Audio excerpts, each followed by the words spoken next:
Ahmedabad airport પર land થયેલી ફ્લાઇટને ધમકી મળી। મુસાફરો નીકળ્યા બાદ એરલાઇન્સ સ્ટાફને ધમકી ભર્યો પત્ર મળ્યો। પત્રમાં ફ્લાઇટમાં બોમ્બ છે તેવું લખાણ મળી આવ્યું। ધમકી ભરેલા પત્રના આધારે પોલીસે તપાસ શરૂ કરી છે।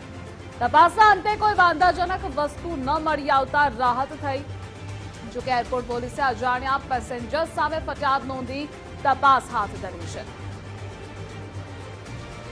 સંવાદદાતા અર્પિત જોડાયેલા છે। અર્પિત, જે ધમકી આપવામાં આવી હતી, કયા અજાણ્યા શખ્સો દ્વારા આ કરતૂત કરવામાં આવી હતી, તેની સામે પગલાં શું લેવાયા?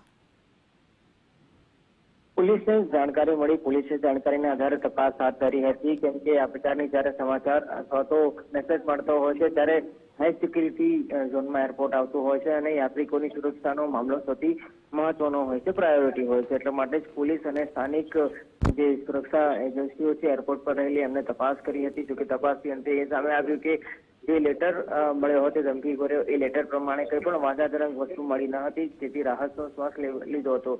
આ મામલે એરપોર્ટ પોલીસ સ્ટેશનમાં અજાણ્યા શખ્સની સામે ફરિયાદ દાખલ કરવામાં આવે છે। ફરી એકવાર આ પ્રકારની